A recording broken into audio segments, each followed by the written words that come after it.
Buen día con todos, soy el doctor Gustavo Coronado y vamos a revisar las partes más importantes que corresponden a EPOC, los puntos para recordar para el examen y también para la práctica médica.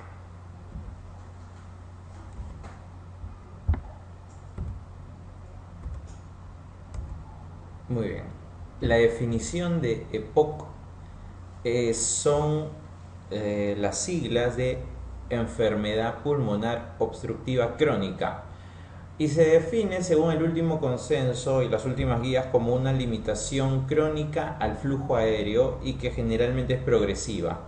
Y cuando le hacemos las pruebas de función pulmonar, en este caso la principal es la espirometría, no son completamente reversibles, ya que cuando hagamos una espirometría y tengamos una patología reversible, lo primero que sospechamos es asma. Cuando revisen el tema de asma van a ver que la definición de asma se da de manera espirométrica y tiene que haber una reversibilidad del 12% del BEF1 y a la vez tiene que haber una reversibilidad de 200 mililitros. Si tienen una espirometría y solo se cumple uno de los dos mencionados, no diagnostica asma. Tiene que cumplirse los dos. Vamos a tener varias espirometrías con trastornos obstructivos que no van a ser completamente reversibles, lo cual nos van a sugerir EPOC. Y EPOC está altamente relacionado al uso de cigarrillos, tanto así que es la principal causa de EPOC en el mundo y por lo cual, bueno, ya también pasando a otra parte, las tabacaleras tratan de retirarlo de la definición de EPOC. Hay algunos conceptos para recordar, como es la bronquitis crónica y el enfisema, y la lesión de las vías aéreas pequeñas. La bronquitis crónica es un concepto clínico y lo vamos a definir como tos más expectoración por lo menos 3 meses del año durante 2 años consecutivos. La bronquitis crónica no necesariamente es EPOC y los pacientes con EPOC no necesariamente hacen bronquitis crónica. Antes se creía que era así, que la bronquitis crónica siempre era EPOC, pero ahora, según las últimas revisiones, las bronquitis crónicas no necesariamente son EPOC.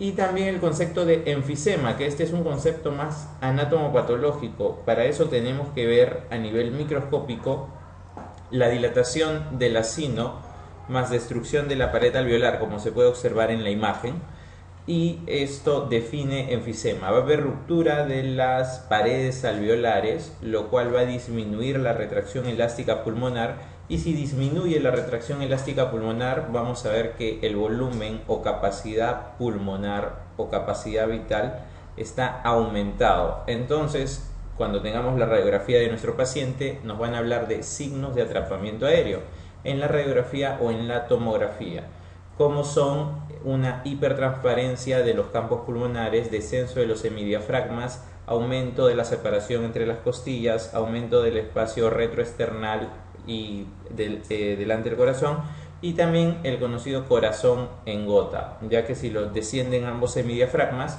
el corazón como que queda colgando, entre comillas. El estrechamiento de las vías aéreas se produce principalmente a nivel de las vías aéreas pequeñas, que son las que tienen menos de 2 milímetros de diámetro. Ahí empieza la enfermedad. Si tenemos un paciente fumador y este paciente deja de fumar, la lesión que vamos a observar, si es que le hacemos anatomopatología, la vamos a encontrar como obstrucción sobre las vías de menos de 2 milímetros. En la revisión de la espirometría, esto se busca en el flujo expiratorio entre el 25 y 75%. Entonces, pasando a revisar definiciones, si nos preguntan cómo se define el aumento del tamaño de los espacios alveolares por la destrucción de las paredes, es lo que acabamos de ver, eso es enfisema. Bronquitis crónica ya lo definimos, infarto pulmonar no es, que generalmente se da por una trombosis o tromboembolia de la circulación pulmonar o sistémica. Hipertensión pulmonar no es, hipertensión pulmonar generalmente se produce por elevación en la presión de la arteria pulmonar. El valor normal de la arteria pulmonar es de 15 milímetros de mercurio, hipertensión pulmonar mayor o igual a 25 milímetros de mercurio en reposo. Y proteinosis alveolar es otra patología de aumento de producción en los alveolos, producción de surfactante. ¿Cuáles son los factores predisponentes y etiológicos de enfisema pulmonar? Esta pregunta está más o menos como que dirigida para buscar a los factores de riesgo para EPOC. Los factores de riesgo para EPOC son varios. El principal es el hábito de fumar, que está en la alternativa A, pero también puede ser bronquitis crónica, que podría estar asociado, la deficiencia de alfa-1-antitripsina. La antitripsina es una antiproteasa que evita la lesión de distintas estructuras a nivel alveolar. Si es que tenemos déficit de esta antitripsina, va a haber lesión que predispone a desarrollar un cuadro muy similar al enfisema y al EPOC. Y la polución atmosférica también está asociada a la presentación de EPOC, y en este caso de enfisema. La neumonía estafilocócica aguda es un cuadro agudo que generalmente no tiene por qué llevar a cronicidad o no lleva a patología pulmonar crónica. Recordemos que los principales causantes de infecciones a nivel pulmonar son neumococo, Haemophilus influenza y Moraxella catarrhalis, pero también por ahí aparecen otras bacterias y en este caso es el estafilococo. Esa es la que no está incluida acá. La etiología principal para la enfermedad pulmonar obstructiva crónica es el cigarro, pero no todos los fumadores hacen EPOC. De los pacientes que fuman, más o menos un 20% va a ser EPOC. Y otros factores que están asociados a la presentación de EPOC es la genética. El de obstructiva crónica, el término obstrucción indica que el pulmón no puede vaciar su contenido de aire, y si no puede vaciar el contenido de aire es como que atrapa el aire, y si atrapa el aire empieza a aumentar de volumen, y es por eso los signos mencionados en las imágenes, radiografía, tomografía. Si aumenta de volumen, entonces se empuja los diafragmas y también se hacen más hipertransparentes porque el aire se ve en la radiografía como una tonalidad negra. Si existe patología pulmonar, se va a ver afectado el corazón, ya que el corazón envía a través de su circulación derecha sangre al pulmón para que sea oxigenada. Si es que existe patología a nivel pulmonar, lo que va a haber es hipertensión, de alguna manera, hipertensión pulmonar secundaria a patología pulmonar, para poder vencer la fibrosis o inflamación o lesión o disminución de los alvéolos normales. Va a tener que aumentar el trabajo del corazón para que pueda mantener la homeostasis en el organismo. Las vías aéreas, como está mencionado acá, la primera patología se produce en las distales, que son las menores de 2 milímetros. Lo que vamos a ver es engrosamiento de la pared, lo cual dificulta el intercambio de gases, exudado inflamatorio, lo cual predispone a infecciones, y disminución del calibre, lo cual empeora el cuadro obstructivo.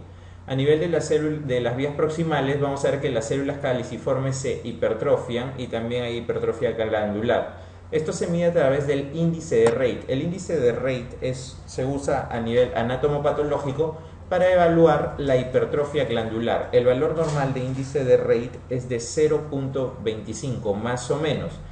¿Y qué indica este 0.25? Que las glándulas son en relación con todo el espesor de la pared el 0.25.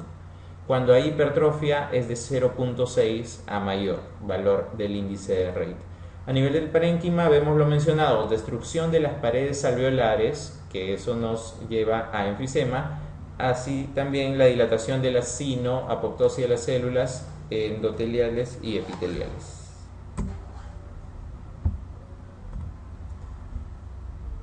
Hay tipos de enfisema, como está mencionado acá, y acá es lo que tenemos que recordar.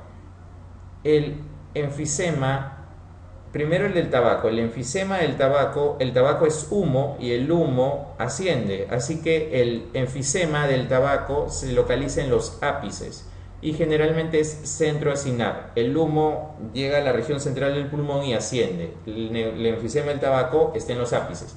Si tenemos una lesión a nivel por déficit de alfa-1-antitripsina, la alfa-1-antitripsina trabaja de manera uniforme, así que el enfisema es panacinar, todo el acino está afectado y generalmente el enfisema va a ser de las bases. Y si tenemos un paciente con neumotórax espontáneo, recordamos que la principal causa de neumotórax espontáneo son las bulas en los ápices. Y este tipo de enfisema es un enfisema paraseptal. En la circulación pulmonar que estábamos mencionando, lo que ocurre es hipoxia a nivel del pulmón y de la relación alveolo y vaso sanguíneo. Es por eso que hay vasoconstricción de las arterias pulmonares para poder vencer el aumento de la inflamación, fibrosis, entre otros, que ocurre a nivel pulmonar. Y esto va a producir hiperplasia de la íntima e hipertensión pulmonar. Si es que hay hipertensión pulmonar, va a haber crecimiento, hipertrofia del ventrículo derecho para poder mantener estas presiones a las que no está acostumbrada, y posteriormente se va a desarrollar el cor pulmonar. Como vemos, esto generalmente se va a producir a partir de la hipoxia que ocurre a nivel de los alveolos. La clínica del paciente, cuando sospechamos de EPOC, es un paciente que tiene generalmente el antecedente de fumador. Un paciente fumador que viene con tos, expectoración y disnea. Es lo clásico que vamos a tener, y generalmente es en personas que ya tienen una larga data de fumar.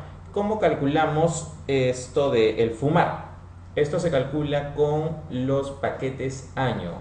Los paquetes año son un índice que nos van a sugerir si el paciente tiene o no factores de riesgo por tabaco.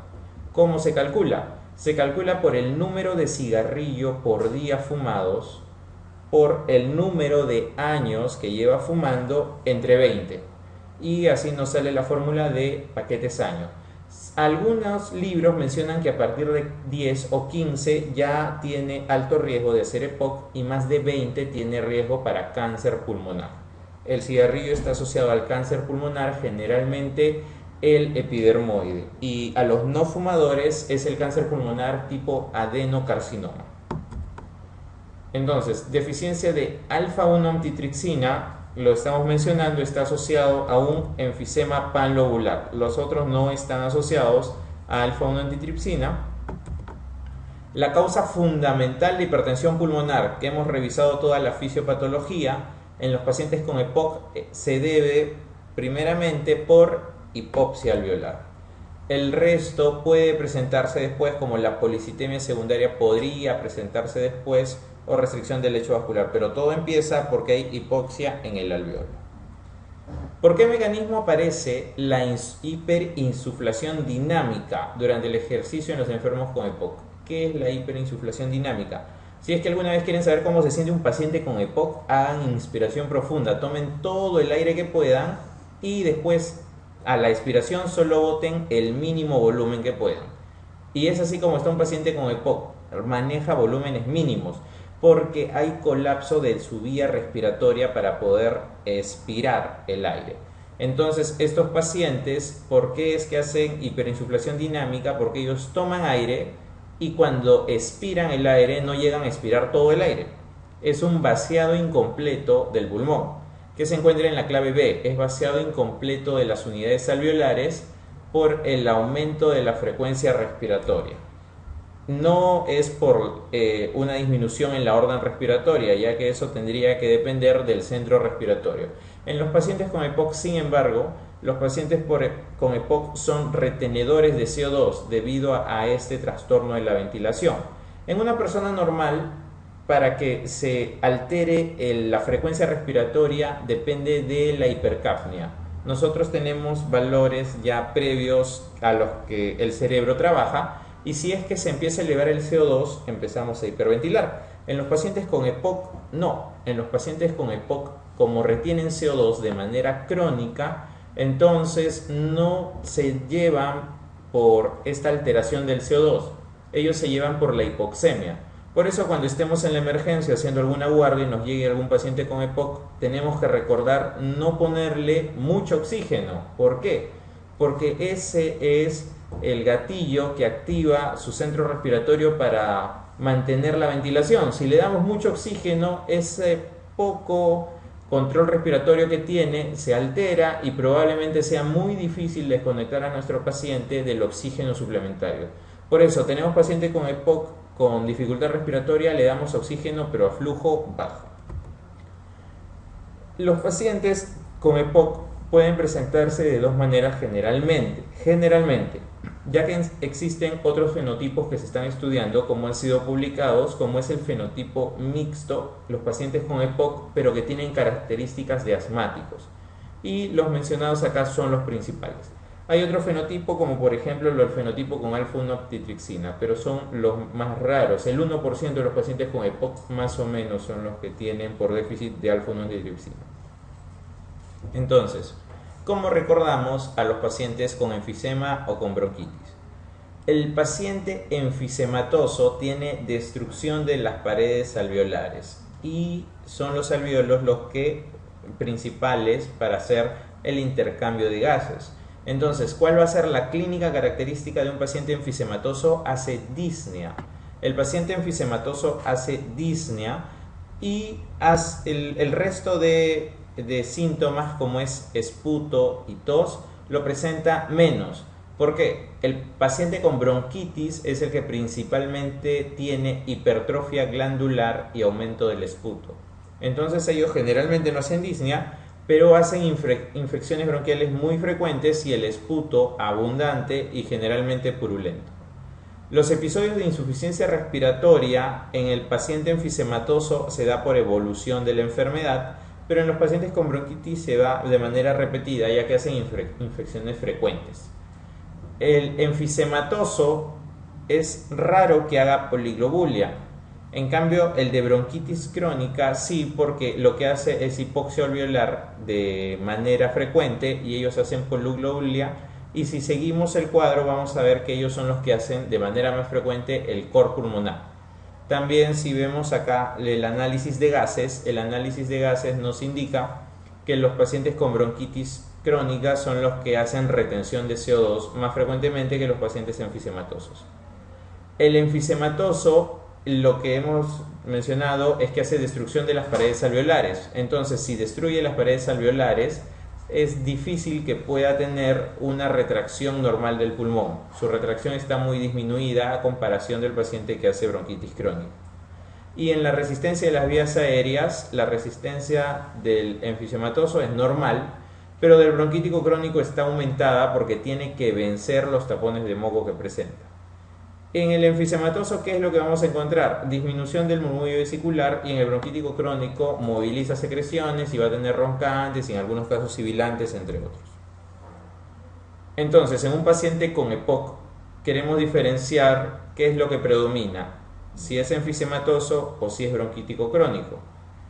¿Cuál de las siguientes es más definitoria de ser enfisematoso, o sea, de hacer destrucción de las paredes alveolares donde se da el intercambio de gases? Él va a presentar generalmente disnea. La expectoración, bronquítico crónico, incremento de las marcas pulmonares, eso generalmente es por acúmulo de secreciones, bronquítico crónico.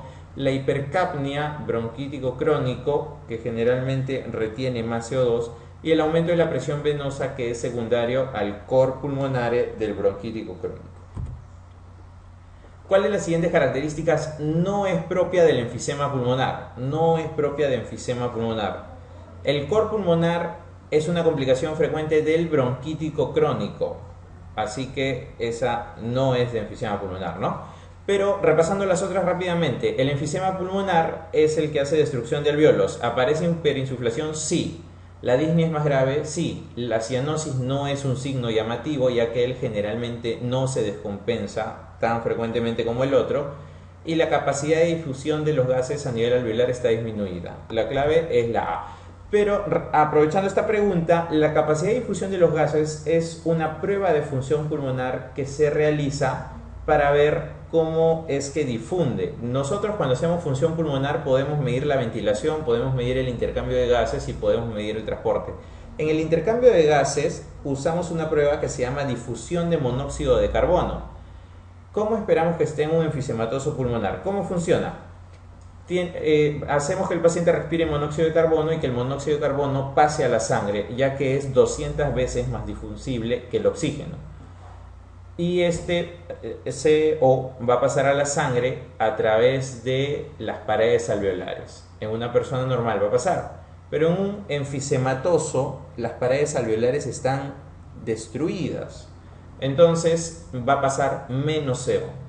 Entonces, si nos dan pruebas de función pulmonar, ¿cómo esperamos la prueba de función pulmonar en un enfisematoso? Disminución de la DELCO.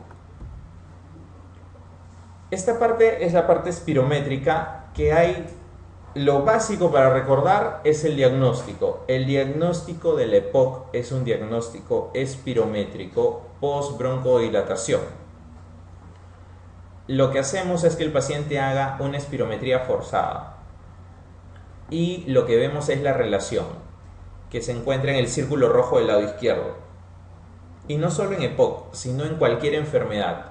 Cuando estén pasando visita, cuando estén de guardia o cuando alguien les consulta en su familia, apenas les den una espirometría, lo primero que van a buscar y que es lo que más les va a servir es la relación BF1 entre capacidad vital forzada. Si esta relación post-broncodilatación es menor a 0.7, eso es un trastorno obstructivo. Siempre, BF1 sobre capacidad vital forzada menor a 0.7, eso es un trastorno obstructivo. ¿Cuál es el valor normal? Mayor a 0.8. Y si me preguntan qué pasa entre 0.7 y 0.8, todavía no se han puesto de acuerdo. Si tenemos un trastorno obstructivo, le buscamos la gravedad. La gravedad la da el BF1. ¿Por qué? Porque este paciente no puede eliminar el aire que ha inspirado. El BF1 mide el volumen de aire expirado en el primer segundo. Y la gravedad se encuentra dada según los criterios de Gol. Es leve si es mayor o igual a 80, moderada de 50 a 80, grave de 30 a 50 y muy grave menor a 30. Algunos pensarán que acá lo que falta es cuando presenta del 50% y presenta signos de insuficiencia respiratoria o falla cardíaca derecha. No, eso ya ha sido retirado del último consenso. Solo se usa los valores de BF1 porcentuales, ya no el otro que usaba la parte de la clínica. Acá agregado tiene la respuesta broncodilatadora menor al 15%, lo cual nos sugiere que no es reversible, ya que si tenemos reversibilidad, eso nos sugiere trastorno obstructivo, asma. Con una espirometría tenemos que ver que no sea reversible, ya que eso sugiere asma. Y lo otro que podemos revisar solo para evaluar, ya que no está dado en las guías, es el flujo expiratorio en el 25-75%.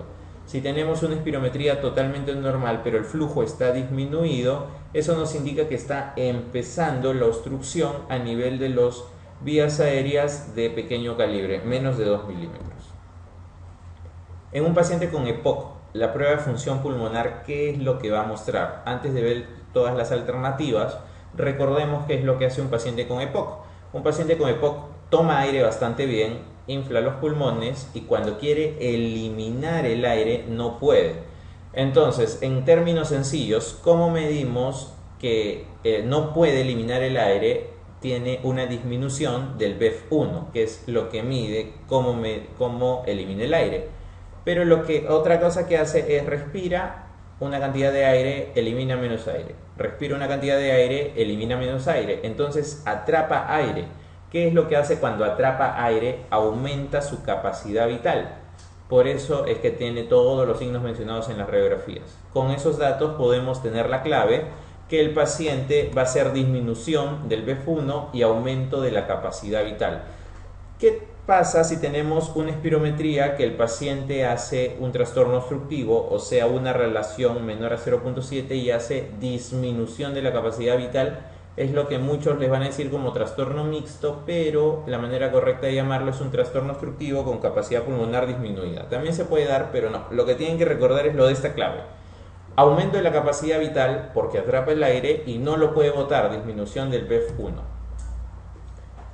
Aquí tenemos un caso en base a la espirometría. Paciente con BF1 menor a 60% después de la broncodilatación. Eso es importante. El diagnóstico de EPOC es post-broncodilatación. Y la relación es del 78%. El patrón espirométrico corresponde a valor normal de la relación es mayor a 80%. Y para hacer el diagnóstico de obstrucción es menor al 70%. Entre el 70 y 80% no se puede determinar si es que el paciente tiene algo normal o si va a ir a la obstrucción. Este paciente tiene una relación del 78%. Entonces, ¿qué podemos concluir? En realidad, lo único que podemos decir es que no tiene obstrucción. No tiene obstrucción. Para decir que tiene obstrucción tiene que ser una relación menor al 70%. Y para concluir que tiene una fibrosis deberíamos hacerle otros estudios y una espirometría no nos va a definir que tenga fibrosis o no. ¿Qué hacemos con respecto al tratamiento en los pacientes con EPOC? ¿Qué es importante en el tratamiento no farmacológico? Lo más importante es dejar el tabaco. Dejar el tabaco es la única medida que en todos los pacientes ha demostrado mejorar la supervivencia, dejar el tabaco. Y también el oxígeno domiciliario, pero solo en los que está indicado. Por eso es que no se aplica a todos. ¿Qué cosas sí se aplica a todos? Dejar el tabaco ha demostrado mejorar la supervivencia. ¿Qué otra cosa debemos considerar en nuestros pacientes con EPOC? Es la vacunación con la vacuna antineumocócica y la vacuna para influenza. Para estos pacientes la vacuna anual les va a servir para disminuir los episodios de agudización. Si alguna vez les preguntan cuándo es que un paciente con EPOC es agudizador, cuando tiene mayor o igual a 2 agudizaciones por año. El tratamiento farmacológico es el tratamiento de las agudizaciones y el tratamiento del EPOC en un paciente estable. Si tenemos un paciente estable, lo más importante en el EPOC, recordando siempre, ¿qué es lo que pasa en el EPOC? El paciente no puede botar el aire porque tiene colapso de la vía aérea. Entonces, ¿qué le vamos a dar para que no colapse la vía aérea? Broncodilatación. Eso es lo importante. Lo más importante en un paciente con EPOC es broncodilatación. Y en un paciente con asma, ¿qué es lo que ocurre? Hay una hiperrespuesta bronquial. Entonces, ¿qué es lo que hacemos en un asmático? Es bajarle la hiperrespuesta bronquial. ¿Cómo se la bajamos? Con corticoide inhalado. Lo más importante en asma es el corticoide inhalado y lo más importante en EPOC es la broncodilatación. Y aprovechando, ¿qué es lo más importante en fibrosis pulmonar? Nada. Según el último reporte de fibrosis pulmonar idiopática, si tienes un paciente que le diagnosticas fibrosis pulmonar idiopática, ¿qué cosa le vas a dar? En realidad no le vas a dar nada porque nada ha demostrado ser bueno para un paciente con fibrosis. Si le das un inhalador y le hace un efecto placebo, síguele dando, pero en la práctica no le va a ayudar en nada. Si tenemos un paciente estable, EPOC estable, leve a moderado, ¿qué es lo importante? Usar broncodilatación. La guía dice que es similar usar un broncodilatador anticolinérgico a usar un beta-2 agonista. Sin embargo, algunos otros libros van a decir que es mejor un anticolinérgico. Las últimas revisiones dicen que no es así, pero si es que le sugieren en la pregunta cuál es mejor, van a tener que poner anticolinérgico. Dice que porque ayuda a disminuir la secreción bronquial, pero en la práctica no es así. Si tenemos un paciente con EPOC estable, grave o muy grave, lo importante es broncodilatación. ¿Y cómo le hacemos mejor broncodilatación? Asociando un beta-2 agonista más un anticolinérgico, lo que generalmente usamos los de acción prolongada. ¿Por qué no preferimos los de acción prolongada sobre los de acción corta? Porque la acción corta al final el paciente se subsensibiliza. Es como si esa vía aérea ya no le hiciera efecto el broncodilatador de acción corta y es más difícil hacer la broncodilatación. Además de la comodidad terapéutica del paciente, ¿no? Es mejor usar un inhalador una vez al día a tener que usarlo de 4 a 6 veces al día. Después de eso podemos valorar el añadir teofilina o valorar el uso de corticoide en los pacientes agudizadores que tienen más de 2 a más agudizaciones al año o en los EPOC estadio 3-4, estadio 3 con valores de 50-30 del BF1 o 4 menor al 30%, se ha demostrado que el uso de corticoide inhalado mejora el estado de vida de estos pacientes. ¿Qué pasa si le damos corticoide inhalado a alguien que no lo usa? ¿Es inocuo? No es inocuo. Se ha demostrado que aumenta el riesgo de neumonías en un paciente que usa corticoide y no está indicado. Así que debemos tener cuidado con eso. Las agudizaciones de la EPOC, los criterios de Winnipeg o también conocidos como criterios de Antonissen, como le quieran poner, son disnea, expectoración y purulencia. ¿Y para qué nos sirven? Si tenemos un paciente con esputo purulento, está indicado darle antibiótico. Tenemos que darle antibiótico. Y si no tiene esputo purulento, vemos si es que tiene disnea o expectoración. Si el paciente no tiene esputo purulento, pero tiene disnea y expectoración a la vez, también está indicado darle antibiótico. Pero si tiene o solo disnea o solo aumento de la expectoración, no necesariamente lo va a requerir. Hay que evaluar a este paciente.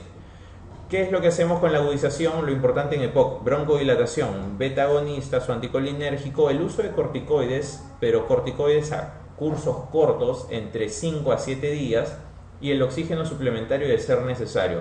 En un paciente con EPOC y en cualquier paciente con una enfermedad crónica pulmonar, nos preocupamos con mantener una saturación de oxígeno mayor o igual entre 88 al 90%. En una persona normal, en una persona que no tenga patología antigua en el pulmón, nos preocupamos que tenga mayor o igual al 92%. Y el uso de antibióticos. ¿Cuáles son los gérmenes que más frecuentemente descompensan a un paciente con EPOC? Son los que también descompensan a una persona normal y que los hemos mencionado. Son neumococo, haemophilus y moraxella. Los pacientes con EPOC se enferman igual que cualquier otra persona. ¿Y cuáles son los fármacos a usar? La amoxicilina con ácido clavulánico es una buena opción, o el uso de fluoroquinolonas también es una buena opción. Sin embargo, haciendo un punto aparte acá, en el Perú, usar una fluoroquinolona para procesos respiratorios no debería ser nuestra primera opción. ¿Por qué? Porque las fluoroquinolonas lo usamos en los esquemas para los pacientes con tuberculosis. Si tienes un paciente con EPOC y le das una fluoroquinolona y lamentablemente tenía una tuberculosis escondida, entonces le estamos favoreciendo la aparición de resistencia y quitándole un fármaco del posible esquema de tratamiento a utilizar. La tuberculosis en los pacientes con enfermedad crónica también tiene un curso de difícil manejo. Otra cosa que debemos de recordar es el oxígeno domiciliario. Hay indicaciones para oxígeno domiciliario. Lo importante primero es que el oxígeno domiciliario, el oxígeno como cualquier otro fármaco, tiene efectos colaterales. Si lo vamos a usar bien, y usar bien significa de 16 horas a más. Si lo damos menos horas, en realidad no tiene efecto, es solo un sintomático. Pero si nosotros pensamos en que queremos mejorarle la sobrevida al paciente, tenemos que darlo de 16 horas a más. ¿Por qué tiene efectos adversos el oxígeno? Porque favorece la aparición de radicales libres por superoxidación y también por la desnitrogenización que ocurre a nivel alveolar. ¿Qué significa eso? Si nosotros vemos de qué está compuesto el aire que respiramos, el 21% es oxígeno y otro tanto es CO2, pero el 78% es nitrógeno.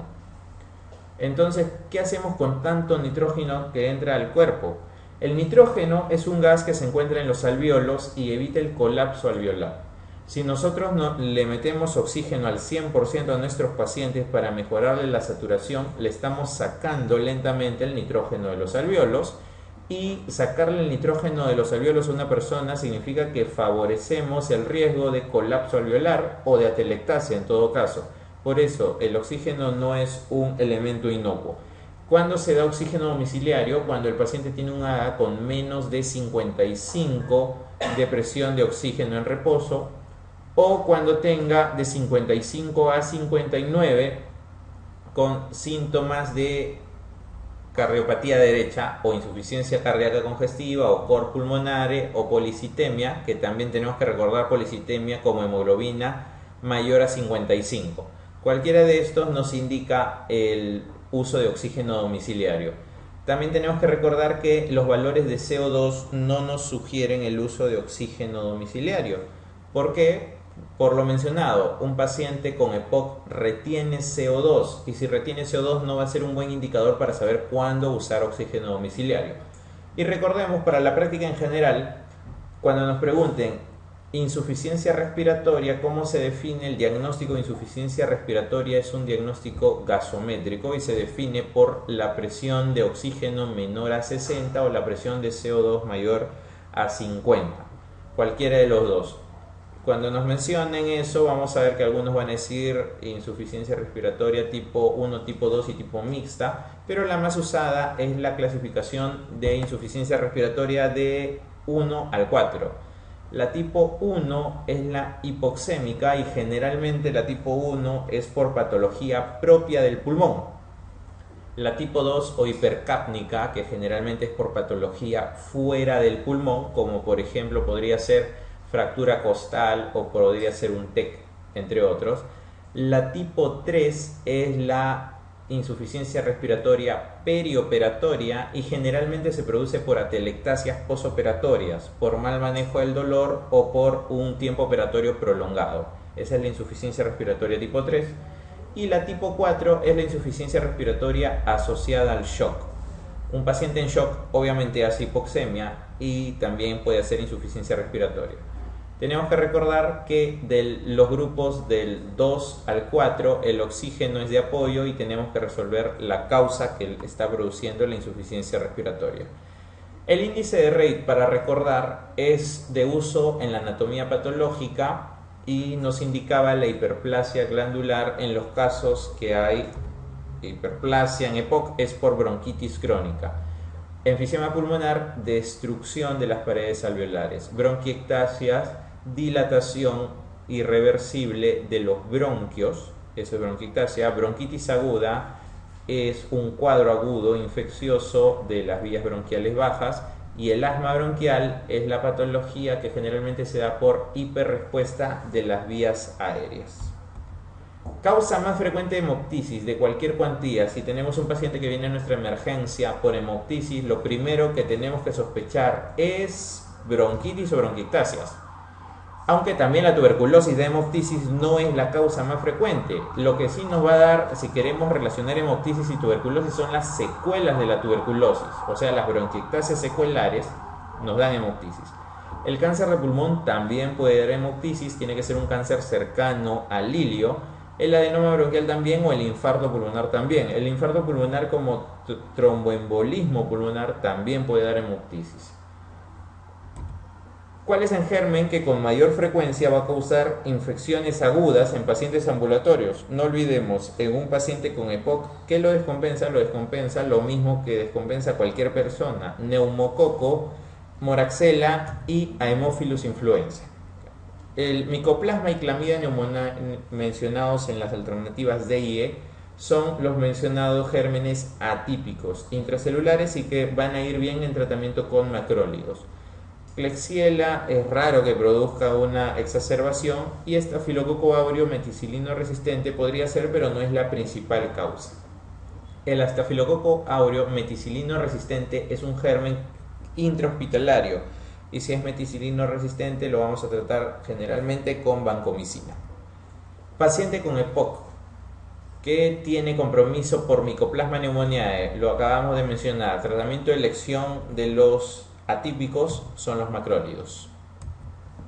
La cirugía en EPOC se puede dar si es que la lesión es localizada. Si tenemos lesiones difusas, no se va a beneficiar el paciente, más bien lo vamos a complicar en el postoperatorio y probablemente le recortemos la sobrevida. Cuando pensamos en cirugía, cuando la lesión es localizada. ¿Cuál de estas alternativas nos da lesión localizada? La alternativa C, bulas únicas localizadas. El resto nos sugiere patología difusa, enfisema generalizado, bronconeumopatía crónica, el pulmón que se destruye rápidamente por enfisema o el enfisema panacinal. Con respecto a oxigenoterapia domiciliaria en el tratamiento, ¿cuál es cierto? Con oxígeno domiciliario, se indica cuando la presión es inferior a 45. No, lo indicamos cuando la presión es inferior a 55. Se indica cuando aparece disnea persistente. No es un criterio en la parte clínica. No porque el paciente diga me falta aire le vamos a dar oxígeno. No es así. Está contraindicada si existe poliglobulia. Es incorrecto, ya que más bien hemos dicho que si hay poliglobulia por encima de 55 está indicado. Y para que aumente la supervivencia debe administrarse continuamente no menos de 15 horas. Eso es correcto, por lo menos 16 horas al día para tener una mejora en la supervivencia. Induce a largo plazo fibrosis pulmonar irreversible. No, para que produzca fibrosis pulmonar irreversible tendría que ser más bien un caso muy raro. Lo que puede producir es atelectasia por el vaciado del nitrógeno de los alvéolos. Alternativa D. Un paciente de 68 años con historia de EPOC presenta desde hace 2 días disnea y aumento del volumen de la expectoración y es purulenta, o sea, cumple con los 3 criterios de Antonisen. 3 criterios: es un paciente exacerbado y por cumplir con los criterios requiere antibiótico. En la radiografía de tórax no hay infiltrados y la gasometría nos muestra un pH de 7.28, CO2 de 53 y PO2 de 48. ¿Cuál de los siguientes tratamientos no estaría indicado administrarle?